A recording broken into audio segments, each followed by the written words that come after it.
My alarm went off at 5:10 a.m., the same way it did every weekday. Not because I loved mornings, but because my life worked better when nothing was rushed. I shut it off before it could buzz a second time, and lay still for a moment listening. The apartment was quiet. No TV, no music, just the low hum of the air vent and the sound of my son breathing down the hall. I swung my feet onto the floor and started the day the way I always did. Shower, coffee, uniform pressed the night before, lunch packed with more care than it probably deserved. By the time the sun started to push light through the kitchen window, Ethan was already awake, sitting at the table with his homework spread out like a small, serious project. "You're up early," I said. He shrugged without looking up. I wanted to finish this. That was Ethan, 10 years old and already allergic to last-minute anything. Some people said kids like that were anxious. I thought he was just used to structure. When you grow up with one parent who leaves before dawn and comes home tired but present, you learn to plan your time. I poured him a glass of milk and set a banana next to his notebook. He ate without being told. Another small habit he'd picked up without either of us noticing. "Are you leaving today?" he asked. I paused long enough to notice it. Not the question itself, but the way he asked it. Calm, neutral, like he already knew the answer. "Yes," I said. "I'll be back tonight." He nodded and went back to writing. I didn't explain where I was going or what I was doing. I never did. Not because I didn't trust him, but because my job didn't work that way. Some things stayed vague by necessity. He knew I was in the army. He knew I wore a uniform.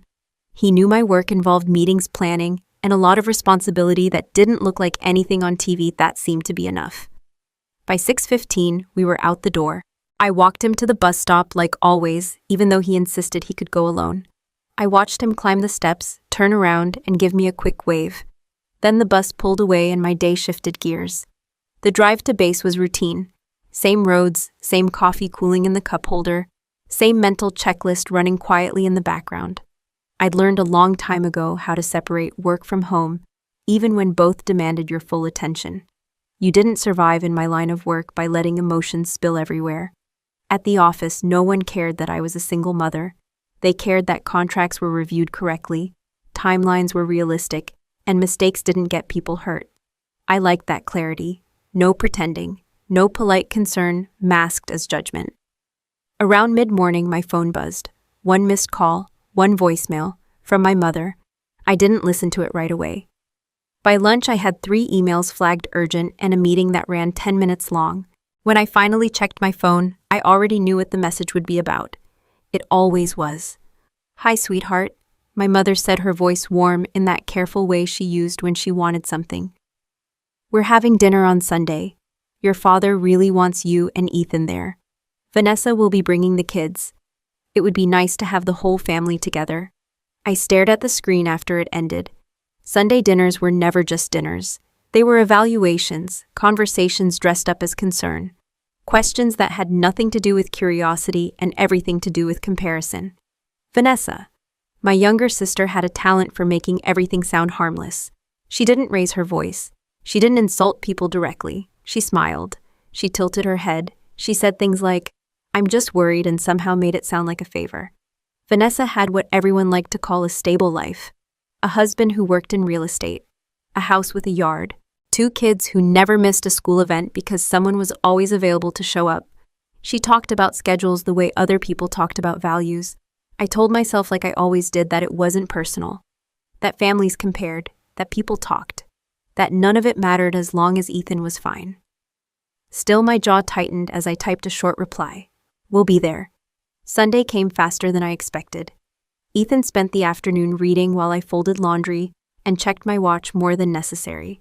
I dressed carefully, nothing too formal, nothing that screamed military, just clean jeans, a sweater, and the quiet hope that this time would be uneventful. The drive to my parents' house took 40 minutes. Ethan stared out the window, counting something only he understood. As we pulled into the driveway, I saw Vanessa's SUV already parked near the garage. "Your aunt's here," Ethan said. "I see that," he unbuckled without comment. Inside the house smelled like roasted chicken and garlic. My mother hugged Ethan first, then me. My father nodded from the living room, eyes already back on the TV. Vanessa appeared from the kitchen with a bright smile, her hair perfectly in place. "There you are," she said. "We were starting to wonder if you'd make it." I checked the time out of habit. We were 5 minutes early. We wouldn't miss it, I said. She looked past me at Ethan. You've gotten so tall, she said, then glanced at his shoes. Do you still have gym class on Fridays? Yes, he answered. Good. Routine is important. I watched Ethan's shoulders stiffen just slightly, like he'd heard something else entirely. Dinner was set quickly. Plates were passed. Small talk filled the gaps. Vanessa talked about her kids' schedules, their activities, their teachers. My mother listened with interest. My father asked questions. No one asked about my week. I didn't mind. I focused on eating. On Ethan, who sat quietly beside me doing exactly what he'd been taught. Polite, patient, observant. Halfway through the meal, Vanessa leaned back in her chair and smiled at Ethan, so she said lightly, How's school been for you? Ethan looked at me, then back at her. It's fine. That's good, she said. Kids really need consistency. It makes such a difference. My fork paused midair. The room didn't change. No one raised their voice. No one slammed a hand on the table, but something shifted, subtle and unmistakable, like pressure building where no one could see it yet. Vanessa didn't wait for an answer. She rarely did.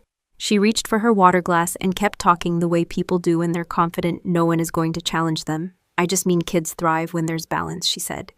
2 parents, predictable schedules, someone always around. I set my fork down carefully, not because I was angry, because I didn't want to clink it against the plate and give her the satisfaction of a reaction. Ethan kept his eyes on his food. My mother nodded. Structure really matters at that age, especially for boys, Vanessa added. They need strong examples. I felt the familiar tightening in my chest, the one that came from years of hearing the same thing dressed up in different words. I had learned how to listen without responding. It was a skill like anything else. You practiced it until it became muscle memory. He does fine, I said, keeping my voice neutral. Vanessa smiled at me, not warmly, not cruelly, just enough to remind me she thought she was being helpful. Of course he does, she said. I'm just saying it's easier when there's more support. Support. That word again. Mark, her husband, cleared his throat and chimed in without looking up from his plate. It's tough doing everything alone. I glanced at him. He avoided my eyes. It's manageable, I said. Well, my father said, leaning back in his chair. Everyone needs help sometimes. I took a sip of water. The taste was sharp, metallic. I'd been having that reaction more often lately. Stress, probably. Or just familiarity. When you heard something enough times, your body reacted before your brain did. Vanessa launched into a story about her kids' after-school programs, soccer practice, piano lessons, the logistics of juggling it all. She talked the way people talked when they wanted admiration without asking for it outright. I don't know how we do it without Mark's flexible schedule, she said. He's always there. She emphasized the last part just slightly. Ethan's foot brushed mine under the table, a small unconscious movement. I didn't look at him. I didn't need to. I knew that gesture. It meant he was listening. It meant he was processing. My mother asked Vanessa about their upcoming vacation. Vanessa brightened immediately. We're taking the kids to California this summer. They've never seen the ocean. That sounds wonderful, my mother said. It's important to give them experiences, Vanessa added. Memories they can count on. I thought about the weekends Ethan and I spent at the park. The nights we cooked dinner together and watched the same movie twice, because he liked knowing what came next. The mornings we sat quietly at the table, both of us awake, but unhurried. Those were memories too. They just didn't come with photos that impressed anyone. And you? Vanessa asked suddenly, turning back to me. Do you have anything planned for Ethan this summer? I met her gaze. He's doing a science program. Her eyebrows lifted. Oh, that's nice. It wasn't curiosity, it was dismissal. She'd already decided it didn't measure up. Plus, I added, we're visiting a few places nearby. He likes museums. Vanessa nodded politely. That's good, she said, then glanced at my mother. But kids also need time with family, consistency, knowing who's there for them. There it was, the refrain, always circling back. I looked at Ethan. He was pushing peas around his plate, lining them up with more precision than necessary. He knows who's there for him, I said. Of course, Vanessa said quickly. No one's saying otherwise. She leaned closer to the table. It's just, when one parent is gone, so much kids feel it, even if they don't say anything. The room stayed quiet. No one contradicted her. No one backed me up. I had learned not to expect it. I remembered the first year after my husband died. The casseroles, the sympathy cards, the careful tone people used when they talked to me. It had shifted gradually, almost imperceptibly, from concern to evaluation. How long would I be like this? How long before I adjusted? How long before my life looked normal again? Vanessa had adjusted quickly. She always did. She knew how to fit herself into whatever story people wanted to hear. "You're strong," she'd told me once. "I don't know how you do it." She'd said it with admiration then. Now it sounded more like a diagnosis. Ethan finally looked up. "I'm fine," he said quietly. Vanessa turned toward him, surprised. "I know you are, sweetie." Her tone softened. "We're just talking." He nodded and went back to his plate. I watched him swallow hard. My father shifted in his chair. "No one's attacking anyone here," he said. "We're family, family." That word had a way of ending conversations without resolving anything. Vanessa picked up her fork again. "Exactly, we just want what's best." I didn't respond.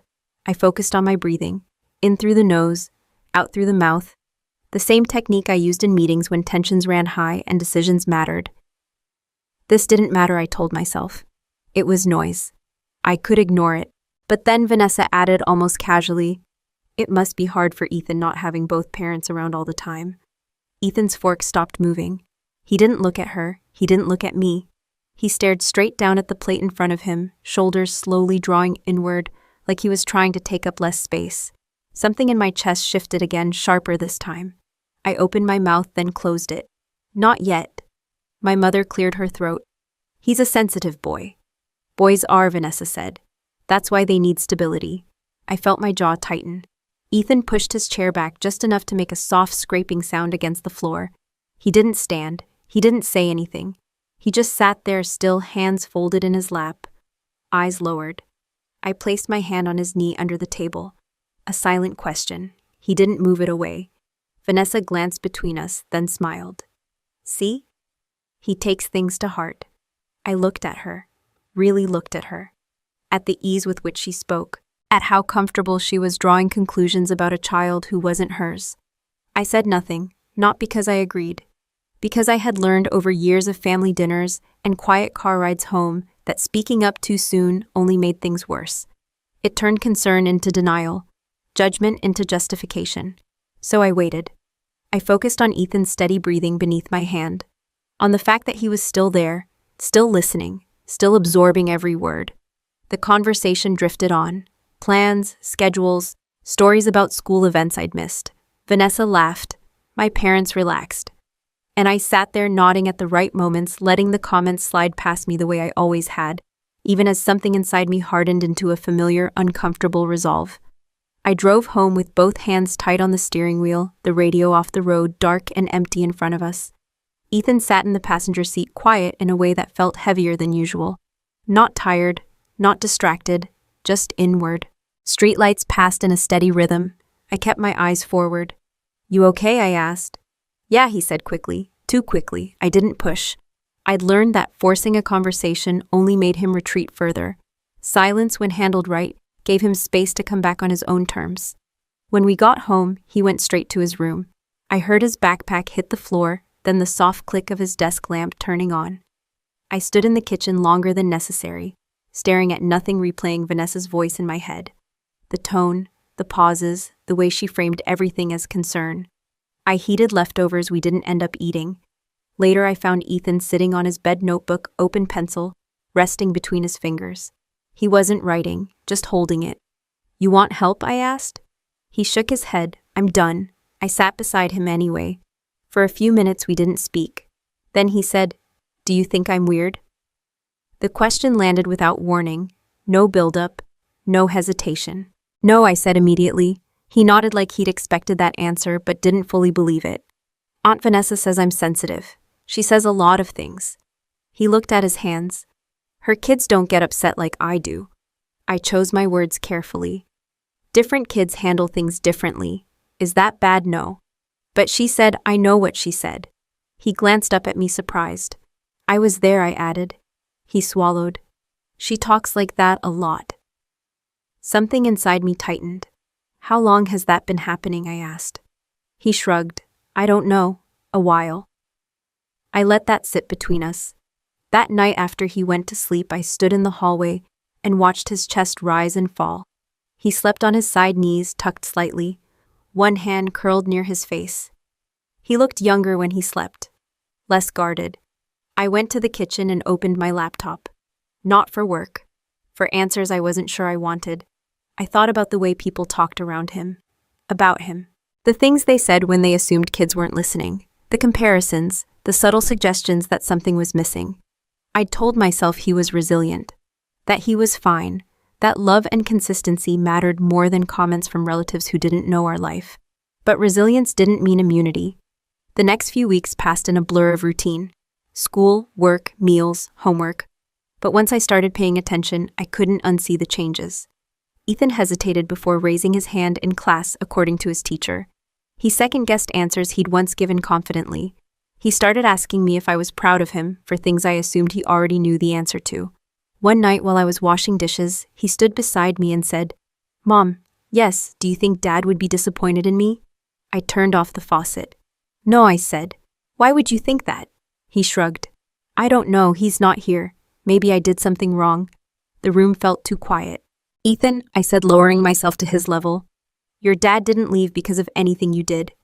He nodded slowly, but his eyes stayed fixed on the floor. Nothing, I repeated. Not one thing. He didn't argue. That almost made it worse. That night after he went to bed, I sat on the couch and stared at the wall. I thought about the first year after the accident, the way people spoke to me in hushed tones, the way Vanessa had offered to help bringing meals and advice in equal measure. "You'll need support," she'd said. "Kids need stability." At the time, I'd taken it as kindness. Now I wondered when it had shifted. Work stayed demanding. Deadlines didn't care about family dynamics. Contracts didn't pause because your child was questioning his worth. I kept showing up, doing what needed to be done, making decisions that carried weight far beyond my office. But at home, I paid closer attention. I noticed how Ethan flinched slightly when conversations turned to fathers at school events, how he volunteered to help more around the house, like he was trying to earn something, how he watched me when relatives spoke, checking my face before reacting. One afternoon, I found a folded piece of paper in the trash. Not torn, just discarded. I smoothed it out on the counter. It was a short paragraph written in his careful handwriting. A school assignment, maybe? Or something he hadn't meant for anyone else to read. "I live with my mom. My dad died. My mom works a lot. I try not to bother her. I think she's tired." I stood there longer than I should have. That evening I asked him about it. He froze. "You read that? It was in the trash." He nodded. "I didn't want to turn it in. Why not?" He hesitated, because it sounded like complaining. "You weren't complaining," I said. He looked unconvinced. I realized then how much of this he'd been carrying quietly, how my silence at family dinners, my decision to let comments slide, had taught him something I never intended, that keeping the peace mattered more than speaking up. The next Sunday came sooner than I expected. Another dinner invite, another casual message from my mother. I stared at the phone for a long time before answering. When we arrived, Vanessa greeted us with the same bright smile. The house was full, voices overlapped, plates clinked. Everything looked normal. Ethan stayed close to me. Dinner began the same way it always did. Updates, compliments, comparisons dressed up as observations. Vanessa talked about her kids' accomplishments, their awards, their schedules. Then she turned to Ethan. "How's school going?" "Fine," he said. She tilted her head. "You're so quiet." He didn't respond. "That's okay," she added quickly. "Some kids just need extra reassurance." I felt my hand tighten around my fork. My mother smiled gently. "He's always been sensitive." Vanessa nodded. "That's what I'm saying. Kids like him really need strong foundations." I looked at Ethan. His shoulders were drawn in again, his eyes fixed on the table. Something settled in my chest then. Not anger, not yet, clarity. I had spent years telling myself that staying quiet was the mature thing to do, that rising above comments showed strength, that protecting my son meant shielding him from conflict. But sitting there, watching him absorb every word, I understood what my silence had actually cost him. He wasn't being protected. He was being taught to accept judgment without defense. I took a slow breath and let it out through my nose. The noise around the table faded just enough for me to hear my own thoughts clearly. This wasn't about winning an argument or proving anything. It was about what my son was learning in this room with these people while I sat there and said nothing. Vanessa reached for her glass and smiled again, already comfortable in the space she occupied. I didn't interrupt her. I didn't correct her. I didn't argue. I just watched steady and silent as something inside me shifted from endurance to decision. I noticed my breathing before I noticed anything else. Slow, controlled. The kind I used in conference rooms when people talked past each other and expected me to fix it without making anyone uncomfortable. I kept my posture relaxed, shoulders back, hands steady. On the outside, I looked exactly like I always did at family dinners. On the inside, I was counting. Vanessa leaned forward, elbows on the table, now fully settled into the role she liked best. The one where she guided the conversation while pretending she wasn't steering it at all. Kids need examples, she said. They learn what's normal by watching what's around them. My father nodded, chewing thoughtfully. That's true, and consistency, my mother added. Especially at this age. I glanced at Ethan. He was sitting straighter than before, back rigid, eyes forward. He hadn't touched his food in a few minutes. They need structure, Vanessa continued. Rules, routines. Someone who's always there, always there. She said it lightly like it wasn't loaded. I reached for my water and took a slow sip. The glass was cold against my fingers. Grounding, useful. I think kids need to feel safe, I said. Vanessa smiled.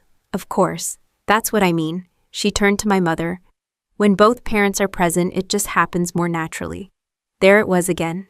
The quiet assumption, the way she framed absence as failure. Ethan shifted in his chair. His knee bounced once under the table, then stilled when my hand brushed against it. My mother looked at me. You've always been very independent, she said. But doing everything alone can be a lot. It can, I agreed. Vanessa raised an eyebrow. I don't know how you manage with your schedule. I kept my tone even. We make it work. She nodded like she was filing that away. It must be hard for Ethan, though, not knowing where you'll be day to day. Ethan's fork paused midair. I tell him where I'm going, I said. But kids don't always understand, she replied. They just feel the absence. Mark cleared his throat. She's just saying kids need stability. I looked at him. He stared at his plate. Vanessa smiled again, that same careful smile. Exactly, stability. The word hung there longer than it needed to. Ethan set his fork down slowly. He didn't push the plate away yet. He just stopped eating. My father noticed. You don't like the chicken. Ethan shook his head. I'm just not hungry. Vanessa tilted her head. See sensitivity. Something tightened behind my ribs. I focused on the table, on the pattern in the wood, on the sound of utensils moving. I told myself to stay calm, to let it pass, to remember all the other times I'd done exactly that. Vanessa reached for her napkin and dabbed at her mouth. I'm not criticizing, she said. I'm concerned. Concern. Another word that sounded harmless until you'd heard it enough times. Concerned about what I asked. She blinked, surprised. About Ethan, about his development. My mother nodded. He's a sweet boy, very thoughtful, sometimes too thoughtful, Vanessa said. Kids shouldn't have to think so much. Ethan's shoulders drew in again. I felt my jaw tighten, then forced it to relax. He's doing well in school, I said. His teachers don't have concerns. That's good, Vanessa said quickly. Academics are important, but emotional stability matters too. I looked at her. What are you suggesting? She waved a hand lightly. Nothing specific. Just that kids need balance. A mother and a father. Different energies. My father leaned back. She has a point. I exhaled slowly through my nose. Ethan stared at his plate now, eyes unfocused. His foot brushed mine again, harder this time. Not accidental. I placed my hand on his knee and left it there. Vanessa noticed. Her smile sharpened. You're very protective, she said. I'm his mother, I replied. Of course, she said. I just hope he's getting everything he needs. I met her gaze. He is. She held my eyes for a moment longer than necessary. Then she looked away. I guess we all do the best we can, she said. Some situations are just harder because of me. My mother tried to smooth things over. Everyone's different. Vanessa nodded. That's true. I just think it's easier when there are two parents sharing the load. The table went quiet for a beat, not silent, just thinner, like the air had been stretched. Ethan pushed his peas around his plate, lining them up again. The same careful precision I'd noticed weeks ago. I watched him do it. Watched the way he avoided looking at anyone. Watched how small he seemed in that moment, sitting between adults who were discussing his life like a case study. My heart thudded once heavy and slow. Vanessa reached for her wine glass, swirling it slightly. Kids are resilient, she said, but only to a point. I felt something shift then. Not a surge, not anger boiling over, just a steady, unmistakable awareness. This wasn't an accident. It wasn't clumsy phrasing. It wasn't a misunderstanding. This was a pattern. My father broke the tension with a chuckle. Let's not turn dinner into a debate. Vanessa laughed softly. I wasn't trying to. She glanced at Ethan. Sweetheart, you know we all love you, right? He nodded without looking up. Good, she said, because family is everything. I swallowed. Family, everything. The word landed differently now. Ethan's fork scraped against the plate as he set it down fully. The sound was louder than it should have been in the quiet room. I'm not hungry, he said again, his voice barely above a whisper. Vanessa opened her mouth then closed it. My mother reached for Ethan's arm. Do you want dessert? She asked. He shook his head. I felt my hand curl slightly against his knee, grounding myself as much as him. Vanessa sighed almost theatrically. This is what I mean, she said, gesturing lightly toward him. Kids pick up on stress. I looked at her, really looked at her, at the ease with which she spoke, at the way she framed her judgments as observations, at how comfortable she was discussing my son like a problem to be solved. I didn't raise my voice. I didn't interrupt. I didn't reach for anything. I just sat there listening as the weight of the room settled heavier on the table, the comments layering on top of each other, each one pressing down just enough to matter. And for the first time, I didn't focus on letting it go. Vanessa leaned back in her chair, the leg of it creaking softly against the hardwood floor. She picked up her wine glass, rolled it between her fingers, and smiled the way she always did when she thought she was being clever. Well, she said, glancing around the table, I guess we all agree that kids need the right environment. No one answered.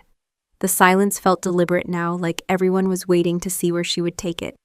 She looked at Ethan again, not directly, just enough to make sure he could hear.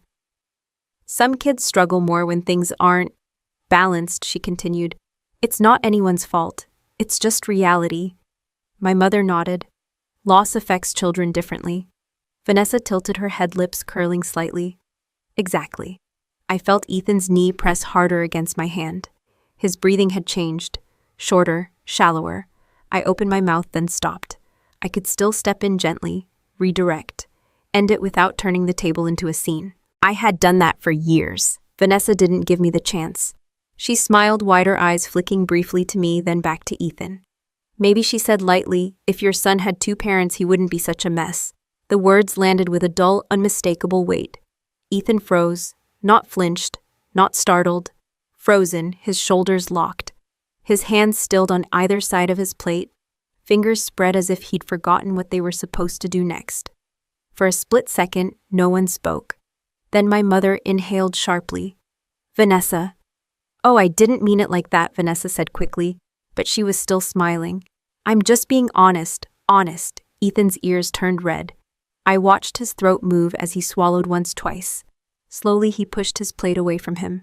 The porcelain scraped against the wood, loud in the sudden quiet. I'm not hungry, he said. His voice was steady. That somehow made it worse. I felt the heat rise behind my eyes, then settle into something colder. He hadn't cried. He hadn't protested. He'd done what he always did when things hurt too much. He removed himself. My father cleared his throat. Let's all calm down. Vanessa waved him off. It's fine. Kids need to hear the truth sometimes. I looked at her. She met my gaze without hesitation. I didn't say anything cruel, she added. I'm talking about circumstances, not him. My hand tightened on Ethan's knee. Excuse me, I said. My voice came out even. Calm, too calm. Vanessa blinked. Yes, you just called my son a mess, she scoffed. That's not what I said. That is exactly what you said.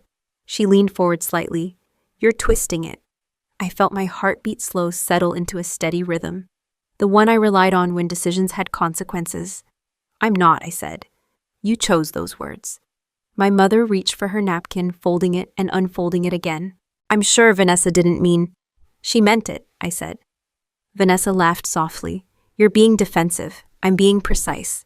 Ethan sat very still beside me, eyes fixed on the edge of the table. I could feel the tension in his leg beneath my hand. Vanessa sighed. Look, I'm sorry if it came out wrong, but pretending things don't affect kids doesn't help them. Calling a child a mess doesn't help them either. She tilted her head. Sometimes hearing hard truths builds resilience.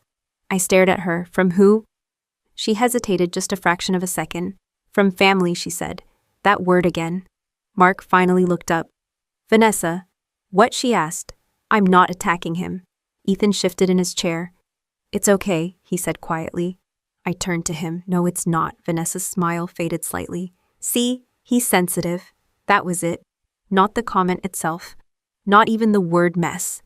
It was the way she said sensitive. Like a flaw. Like evidence. I felt my hand leave Ethan's knee. Slowly, deliberately, I reached into my purse.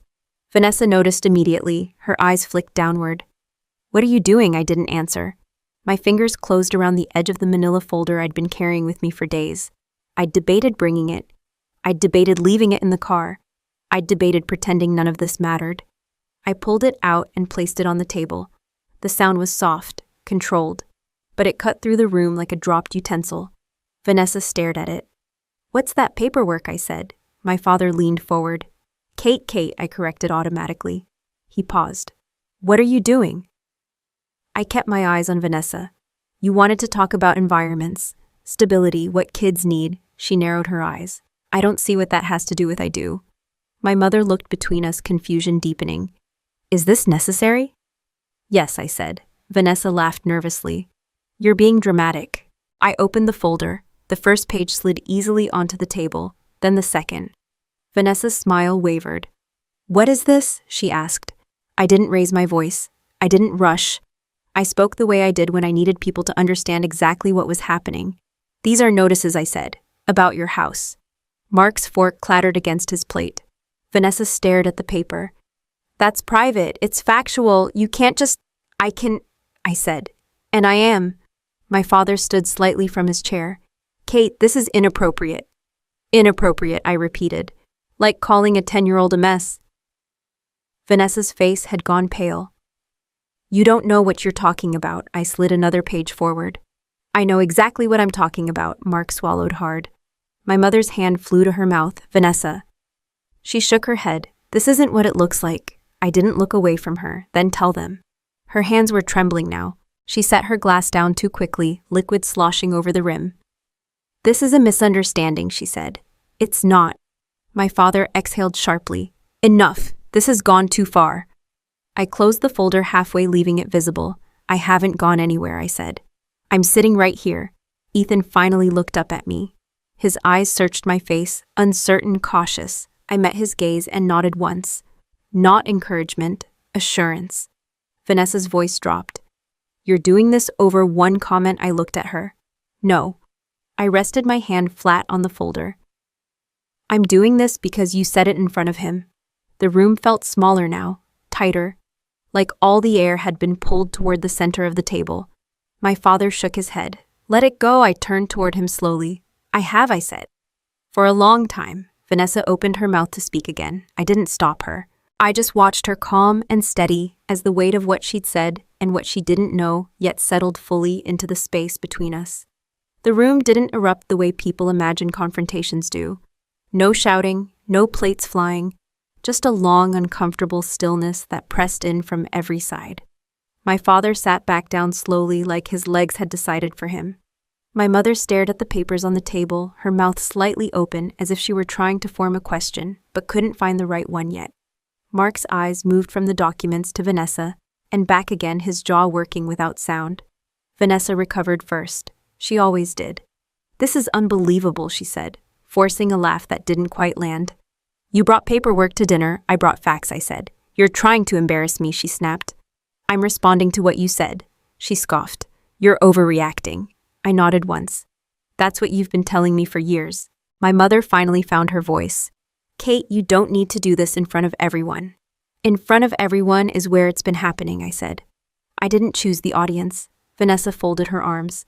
So this is punishment because I hurt your feelings. You didn't hurt my feelings, I said. You hurt my son.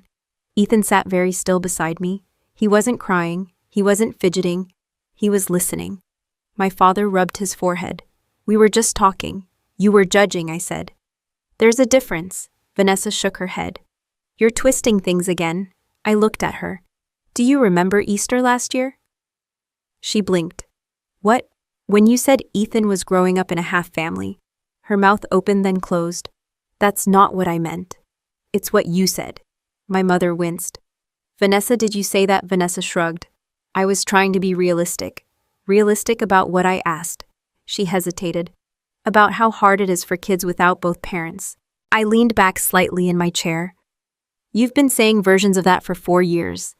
Mark finally spoke. Kate, this isn't fair. I looked at him. You've sat at this table every time it happened. He looked away. I've heard comments about my schedule, I continued. About my job, about my apartment, about what Ethan supposedly lacks. I've listened while you framed judgment as concern and criticism as advice. Vanessa rolled her eyes. We're family. We're allowed to talk honestly. Honesty without respect is just cruelty, I said. My mother reached for her water. No one thinks you're a bad mother. You don't have to say it out loud for a child to hear it, I replied. Vanessa leaned forward. You're acting like we abuse him. You undermine him, I said. Constantly. That's ridiculous. Is it? I asked. Then why does he think he's the problem? The table went quiet again. My mother looked at Ethan. Sweetheart, why would you think that? He didn't answer. His eyes stayed on the papers in front of Vanessa, like they were safer than anyone's face. I took a breath. He asked me last month if his dad didn't come back because of him. My mother's hand flew to her mouth. Mark went pale. Vanessa stared at me. That's not... That came from the way you talk about him, I said. About us. My father exhaled sharply. That's enough. No, I said. This is the part you keep asking me to let go. Vanessa's voice dropped. You're making this into something it's not. I didn't start it, I said. But I'm done absorbing it. She glanced at the folder again. So what is this, some kind of threat? It's context, I said. Mark swallowed. Context for what? I slid one of the pages closer to him. He scanned it, his eyes moving faster as he read. Vanessa leaned toward him. What does it say? He didn't answer right away. My mother's voice shook. Mark. It's a notice, he said quietly. From the lender. Vanessa laughed too loudly. We're fine, this is old. I shook my head. It's current. You don't know our situation. I do, I said.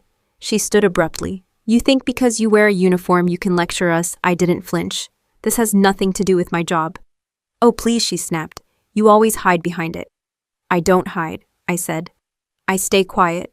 My father pointed at the folder. You could have brought this up privately. I could have, I agreed. Just like you could have stopped the comments years ago. Vanessa laughed again, sharper this time. So now you're the victim? No, I said. My son is. Ethan shifted beside me. His shoulder brushed my arm. Not accidentally. I placed my hand on his back. You're acting like we're monsters, Vanessa said. I'm acting like I'm done pretending this is normal. Mark rubbed his face. Kate, this isn't the time. It's exactly the time, I said. You decided that when you discussed my child like he wasn't sitting here. My mother's eyes filled. We love him. Love without protection isn't enough, I replied. Vanessa crossed her arms again. So what do you want? An apology? I looked at her. I want you to stop. She scoffed. Stop what? Stop measuring my son against your idea of a perfect family, I said. Stop using his father's absence as an explanation for everything you don't understand. My father shook his head slowly. You're blowing this out of proportion. I'm finally naming it, I said. Vanessa's voice dropped to a hiss. You think this makes you better than us? So, I said. I think it makes me responsible. For what she demanded. For what he hears, I said, nodding toward Ethan. For what he learns about himself. Mark looked down at the papers again. Kate, I met his eyes. I didn't bring this to hurt you. Vanessa laughed bitterly. That's rich. I brought it because you seem very comfortable judging my stability, I said, while assuming no one would ever question yours. She opened her mouth to respond, then stopped. Her gaze flicked to the page Mark was still holding. My mother whispered, Vanessa. Is this true? Vanessa didn't answer right away. The silence stretched thin and strained. I didn't feel it. I'd spent too many years doing that. Ethan leaned slightly closer to me. I felt his weight small but steady, grounding me in the chair. Vanessa finally spoke. This is temporary, I nodded. A lot of things are. My father stood again, pushing his chair back. This dinner is over. I stayed seated. I'm not finished, I said. Not louder, not sharper, just clear. Vanessa stared at me, anger and something else flickering across her face. Fear, maybe. Or the discomfort of realizing the dynamic she'd relied on wasn't holding the way it used to. I kept my hand resting on the table, fingers flat, the folder between us like a line neither of us could pretend wasn't there anymore. Vanessa straightened her back like she was bracing herself. The confidence she usually carried so easily had slipped just enough to show the strain underneath. This is temporary, she repeated louder this time. Mark has interviews. We're fine. I nodded once. I hope so, she frowned. Then why are you doing this? I'm answering the question you asked all night, I said. About stability, Mark looked up at me sharply. What question? Who actually provides it? I replied. My father shook his head. Kate, stop. I didn't raise my voice. I'm stopping the pretending. Vanessa laughed short and brittle. You always do this. You act calm so you can sound superior. I met her gaze. No, I act calm so I don't say things I can't take back. She opened her mouth, then paused. I slid another page forward, careful not to rush. Mark, you were laid off 6 months ago. His face drained of color. My mother gasped. Mark, Vanessa turned on him. You told her? He shook his head. No, I didn't hear it from you, I said. I saw it in the paperwork. Vanessa's eyes narrowed. You went digging. I was already involved, I said. Legally, my father pointed at the papers. What does that mean? It means, I said, that when you refinanced the house last year, I co-signed. The room went silent in a different way this time. Heavier, denser. Vanessa stared at me. You're lying. I looked at Mark. Am I? He swallowed. No. My mother sank back into her chair. Why would you do that? I answered without hesitation. Because you asked me to. Vanessa snapped her head toward her mother. You told her. My mother looked away. You were worried about the loan approval. Vanessa laughed again, but there was panic in it now. That was just a backup. It was the only way it went through, I said. My father rubbed his temples. So you've been paying? I nodded. Part of it. Vanessa stood up fully now. How long? 3 months. Her voice dropped. How much? Enough to keep the account current. Mark sank into his chair, staring at the table. Vanessa looked at him. You said we were fine. He didn't answer. I didn't take any pleasure in this, not the way people imagine revenge feels. It wasn't satisfying. It was clarifying. I didn't tell anyone, I said. Not my parents, not my coworkers, not even Ethan. Vanessa's eyes snapped to me. You told your son? No, I said. I didn't want him to see this. Then why show us? She demanded. Because you decided to talk about my son like he was a problem to be explained, I said. And I'm done letting you do that, while assuming no one would ever look at your life the same way. My father pushed his chair back and stood. This is humiliating. Yes, I said. It is. Vanessa's face flushed. You think helping us gives you the right to judge? I'm not judging, I said. I'm correcting the narrative. She laughed bitterly. You act like you're some kind of hero. I shook my head. I acted like family. Mark finally looked up. Kate, why didn't you say anything? I answered honestly. Because I didn't want Ethan to think money equals worth. Vanessa scoffed. So noble. It wasn't noble, I said. It was quiet. My mother looked at me, eyes wet. You should have told us. I tried, I said. In small ways. You didn't hear me. Vanessa paced a few steps, then turned back. So what now? You're going to hold this over our heads? No, I said. I'm not holding anything. Then why bring it up? Because tonight wasn't about finances.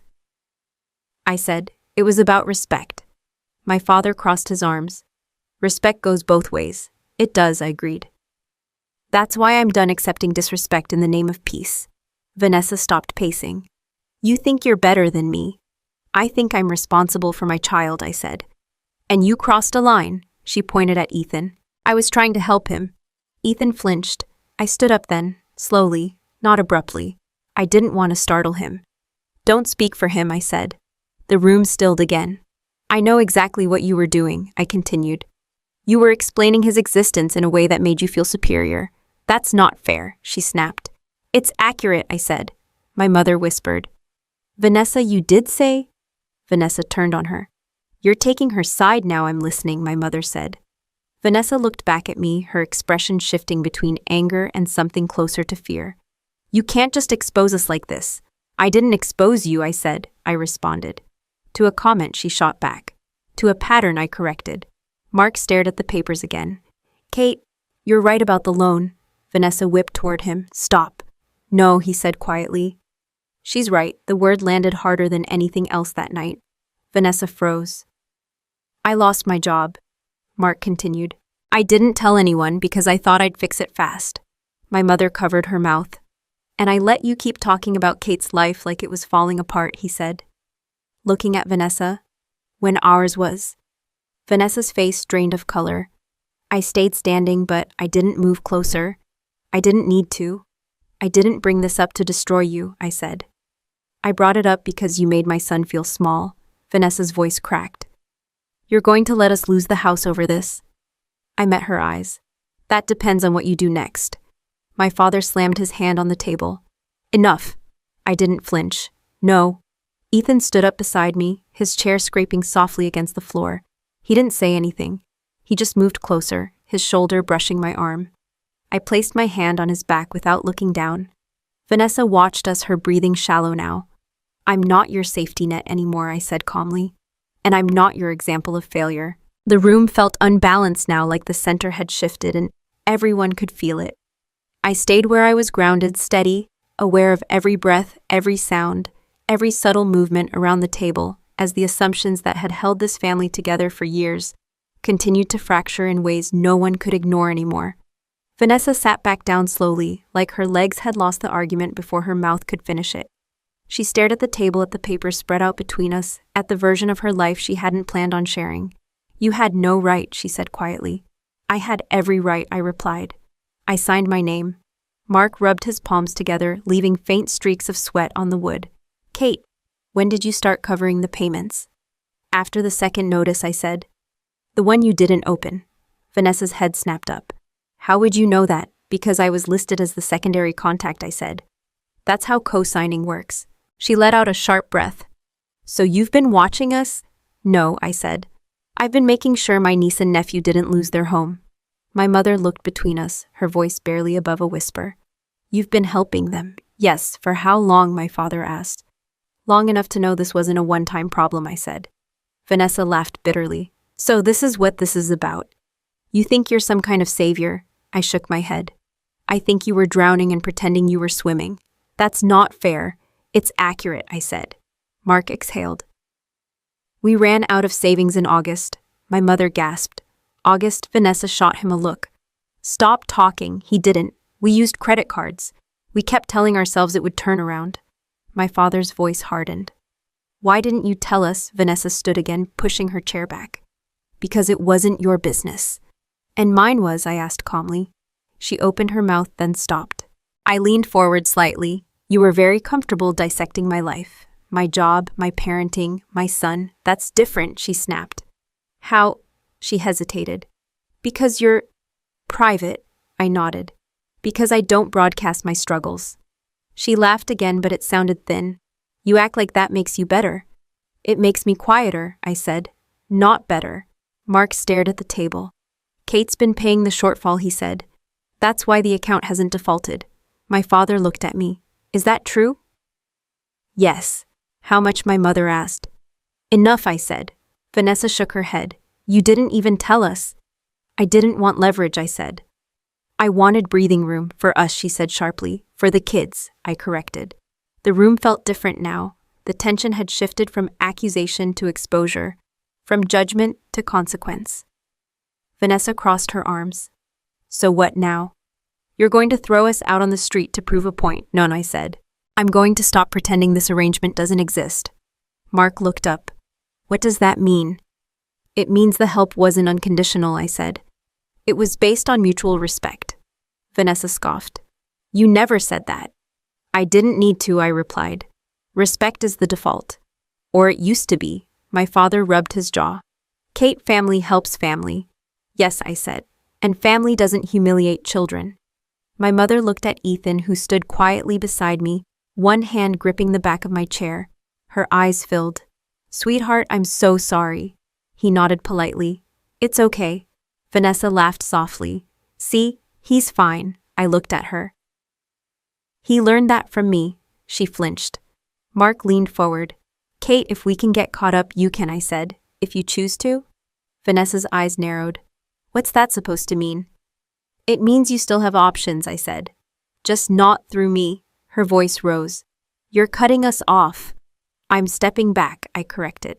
There's a difference. You can't just do that, she said. I already did, I replied. My father's head snapped up. What I called on Friday, I said. The last payment I made is being reversed. Vanessa's face drained of color. You can't. I can, I said. And I did. Mark stood abruptly. Kate, it's legal, I said. It's my account, my transfer, my mother whispered. Why would you do that? Because my son is watching, I said. Vanessa stared at me. You're punishing us. No, I said. I'm setting a boundary, she laughed sharp and brittle. Over one comment, I shook my head. Over years of them. Mark ran a hand through his hair. What happens now? I didn't rush the answer. The account will reflect the full balance due. The lender will send another notice. Vanessa's breathing quickened. How much time do we have? 45 days, I said. Less if nothing changes. My father slammed his hand on the table. This is vindictive. I met his gaze. This is responsible. For whom, he demanded. For the child who just learned his worth isn't up for debate, I replied. Vanessa shook her head slowly. You're doing this to feel powerful. No, I said. I've had power for a long time. I just never used it here. She stared at me, eyes glossy. You could fix this. I could, I said. And I won't. My mother stood reaching for my arm. Kate, please. I stepped back gently but firmly. I won't teach him that cruelty gets rewarded. Vanessa's voice cracked. You think you're teaching him a lesson? I know I am, I said. I'm teaching him that silence isn't the same as strength. Mark sank back into his chair. What do we do? I looked at him, then at Vanessa. You figure it out. The way you assumed I should. Vanessa laughed once more, hollow this time. You always think you're right. I think I'm done, I said. Ethan shifted beside me closer now, his shoulder pressing into my arm. I placed my hand over his, steadying both of us. The papers lay scattered across the table, no longer just documents, but markers of a truth no one in the room could rearrange to their liking. Vanessa stared at them, her smirk long gone, replaced by something quieter and far less comfortable. And for the first time that night, she didn't have anything to say. My father's voice broke the silence first. You think money is the issue here? I shook my head. I think respect is. Vanessa scoffed weakly. You're acting like you've been carrying the world on your shoulders. I haven't, I said. I've been carrying my share. She laughed without humor. You disappear for days, sometimes weeks, and you expect us to believe that's stability. I met her eyes. I expect you not to weaponize it. Mark looked up at me. Where do you even go? I didn't answer right away. Not because I couldn't, because I never had. I work, I said finally. The same place I've always worked. That's not an answer, Vanessa snapped. It's the only one you need, I replied. My father leaned forward. Kate, if you're going to bring everyone else's business into this, maybe it's time you explained yours. I felt Ethan shift beside me. His hand found my sleeve fingers, curling into the fabric. I placed my palm over his hand. It's okay, I said quietly. Then I looked back at the table. I didn't talk about my job because it wasn't relevant, I said. I didn't bring it up because I didn't want it to become a shield or a trophy. Vanessa rolled her eyes. So now you're mysterious too. No, I said. I'm disciplined. That word landed differently. Mark frowned. Disciplined? How? I took a breath. I'm a major. My mother blinked.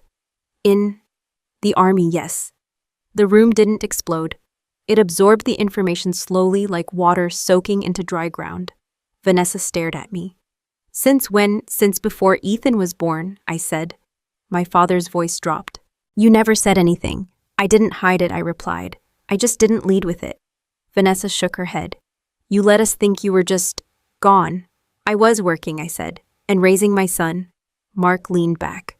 What do you actually do? I manage logistics and contracts, I said. Planning, oversight, making sure people have what they need when they need it. Vanessa snorted. That doesn't sound so dramatic. It's not, I said. It's necessary. My mother's eyes searched my face. All this time. My father ran a hand through his hair. You could have said something. I could have, I agreed. But then every absence would have been justified instead of questioned. Every sacrifice turned into an argument I didn't want. Vanessa crossed her arms. So you're saying your job is more important than family? No, I said. I'm saying it's important enough to do properly. She shook her head. That doesn't make you a better mother. I didn't say it did, I replied. It makes me responsible. Mark looked thoughtful. So when you leave, I leave because people rely on me, I said. Because mistakes in my work don't mean inconvenience. They mean real consequences. Vanessa scoffed. You always make things sound bigger than they are. I make them accurate, I said. My father's voice softened. Why didn't you ever tell us I considered that? Because every time I tried to explain anything about my life, it turned into a comparison, or a judgment, or advice I didn't ask for. Vanessa opened her mouth, then closed it. I didn't want my work used as an excuse for how you treated my son, I continued, or how you spoke about him. My mother wiped her eyes. We didn't know. You knew enough, I said. You knew he was listening. Vanessa shook her head. So now we're supposed to feel bad because you have a uniform and a title, I looked at her. I never asked for sympathy. Then why bring it up now, she demanded. Because you asked why I wasn't around, I said. And because you assumed absence meant failure. Mark glanced at Ethan. You didn't tell him either, I said. He doesn't need a rank to respect me. Ethan squeezed my sleeve slightly. Vanessa laughed again, but there was no edge left to it. You think this changes anything? It already has, I said. My father exhaled slowly. You could have defended yourself. I chose not to, I replied. I didn't want to win at this table. I wanted peace. Vanessa stared at me. And now I want clarity. Mark leaned forward. Kate, are you saying all those times you missed birthdays and holidays? I was where I needed to be, I said, and I came home when I could.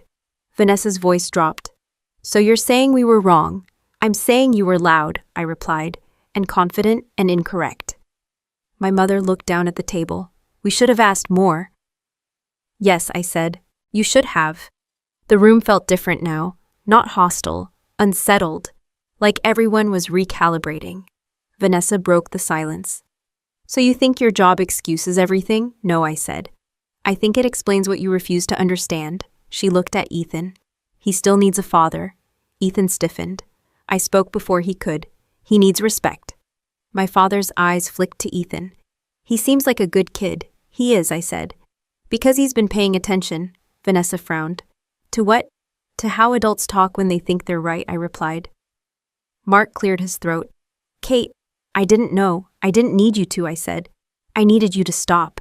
Vanessa laughed softly. You always think you're in control. I met her gaze. I think I'm accountable. My mother reached for my hand. I let her touch it briefly. We didn't realize how much you were carrying, she said. I didn't ask you to, I replied. I asked you not to make it heavier. Vanessa looked away, her jaw tight. The words hung in the air, not as a conclusion, not as a victory, but as something solid and unavoidable. I stayed where I was, hand still resting on the table. Ethan steady at my side. The truth no longer. Something I kept folded neatly away just to keep everyone comfortable. My father stood there with his hands on the back of his chair, looking older than I remembered. Not fragile, just tired. The kind of tired that comes from realizing the version of authority you've relied on doesn't work anymore. So what now, he asked. His tone wasn't angry, it was resigned. I didn't answer immediately, not because I was unsure, but because I wanted my words to land cleanly. Now I stop explaining myself, I said. Vanessa let out a short laugh. That's convenient. It's necessary, I replied. She shook her head. You don't get to rewrite the rules just because you're offended. I'm not offended, I said. I'm done. Mark looked between us. Kate, you're making this permanent. I'm making it clear. My mother's voice trembled. Clear about what? About what my son will and won't be around, I said. Ethan's fingers tightened around the fabric of my sleeve. He didn't speak. He didn't need to. Vanessa folded her arms again, but this time it looked like a defense, not a posture. You're overreacting. I've been underreacting for years, I said. My father exhaled sharply. Families don't cut each other off over words. They do when words teach a child he's broken, I replied. Vanessa scoffed. You're projecting. I shook my head. I'm listening. My mother stepped closer. Kate, please. You don't have to blow everything up. I'm not, I said. I'm stepping out of it. Mark frowned. So you're just done coming here. Yes, I said. The word sat heavy in the room. Vanessa's voice rose. You're punishing everyone. No, I said. I'm protecting one person. She gestured sharply at Ethan. From what conversation? From being dissected, I replied. From being measured against an ideal he didn't choose. My father looked at Ethan, really looked at him this time. He's quiet. He's careful, I said. There's a difference. Vanessa rolled her eyes. You're raising him to be fragile. I'm raising him to be aware, I said. Mark leaned back in his chair. This feels extreme. It feels overdue, I replied. My mother's eyes filled again. We're your family, and he's my child, I said. That comes first. Vanessa shook her head slowly. So that's it. You walk away and we're the villains. I'm not assigning roles, I said. I'm setting boundaries. She laughed bitterly.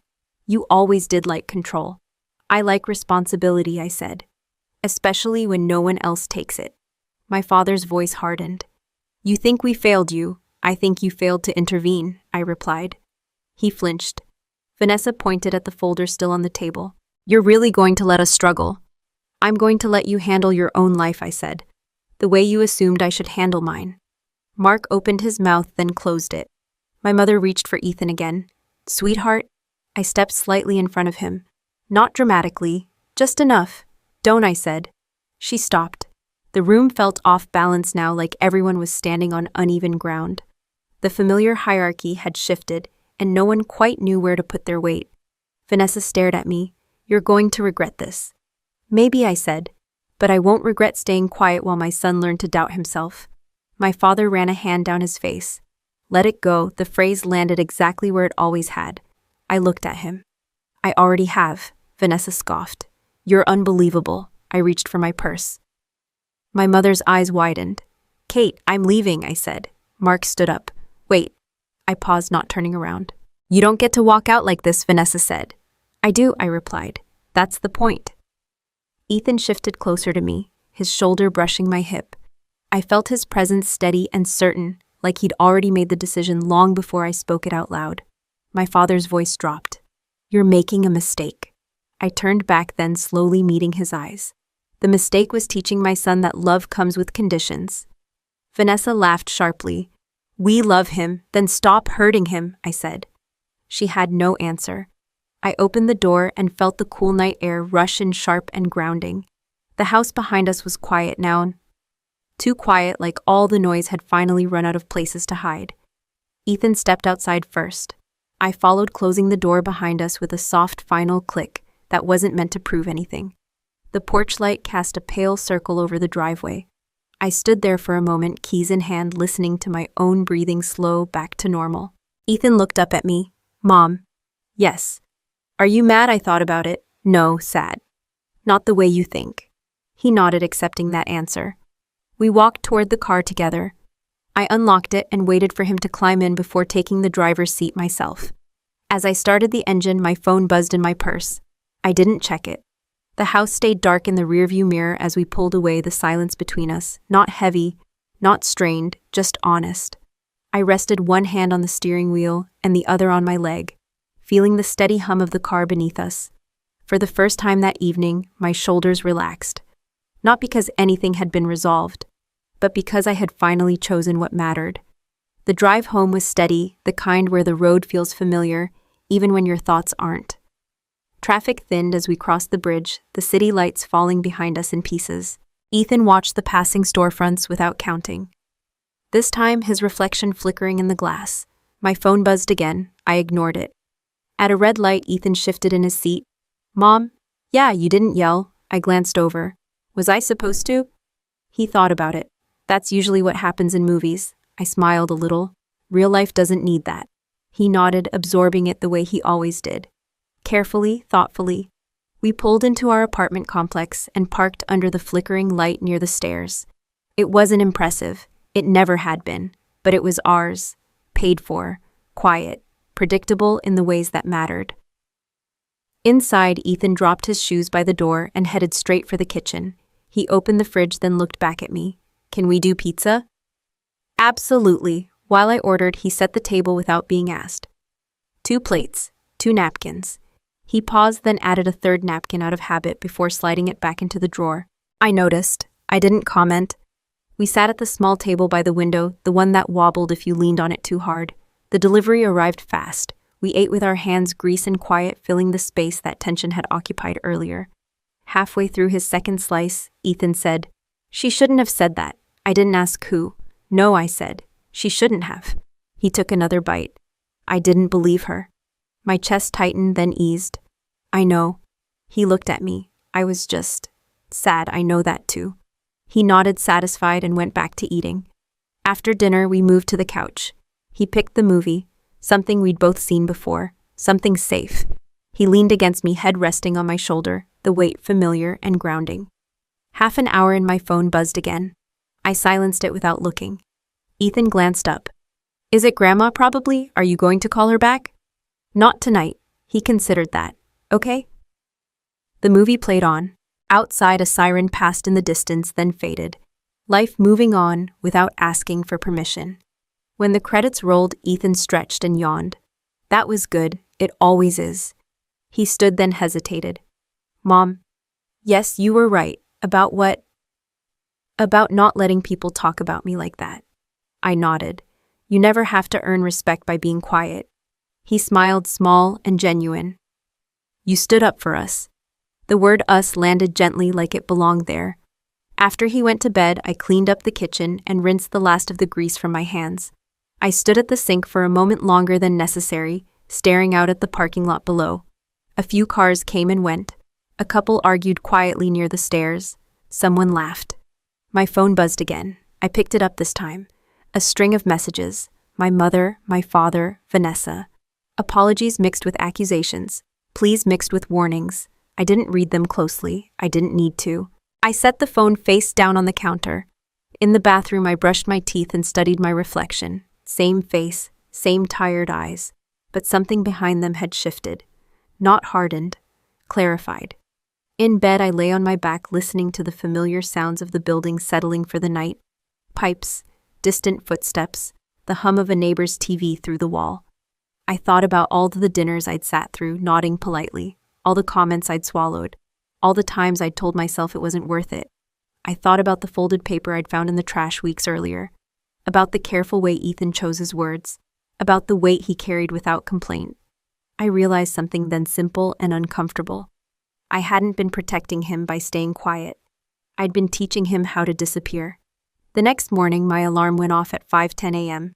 I shut it off before it could buzz a second time. The apartment was quiet. Ethan slept down, the hall door cracked open the way he liked it. I moved through my routine with the same precision as always. Shower, coffee, uniform pressed the night before, lunch packed. At the kitchen table, I left a note by Ethan's cereal bowl. "Proud of you, always." By the time he woke up, I was already at the door. He padded into the kitchen, hair sticking up, eyes still heavy with sleep. "You're leaving?" he asked. "Yes," I said. "I'll be back tonight." He nodded, then paused. "Mom?" "Yeah. You don't have to come to their house anymore, right?" I met his eyes. "We don't have to go anywhere we're not respected." He smiled just a little. "Good." At the bus stop, he waved the same way he always did. The bus pulled away. I watched until it disappeared around the corner, then turned back toward my car. At work, the day unfolded the way it always did. Meetings, decisions, emails that required precision and patience. I handled them all with the same steady focus, but something felt lighter. Not easier, clearer. At lunch, I checked my phone again. One new message from my mother. "I'm thinking about what you said." I didn't respond. That evening when I got home, Ethan was already there, homework spread across the table. He looked up as I came in. "How was work? Busy?" "Good busy, necessary busy." He grinned. "That's your word, is it?" He nodded. "You say it when something matters." I set my bag down and sat across from him. "You noticed that?" He shrugged. "I noticed stuff." I believed him. We worked through his math problems together, arguing lightly over the best way to solve one. When we finished, he leaned back in his chair, satisfied. "Mom," he said. "Yes, I don't think I'm a mess." I smiled. "You never were." He nodded like that settled it and went to wash his hands for dinner. I stayed at the table the moment longer, listening to the water run, feeling the quiet of the apartment settle into something comfortable. I'd spent years trying to prove I was enough. to my family, to myself, to a room full of people who measured worth in appearances and attendance. But sitting there in a small kitchen with a wobbly table and a son who knew his value, I understood something I should have known all along. We had been enough the entire time, and anyone who couldn't see that didn't need a seat at our table.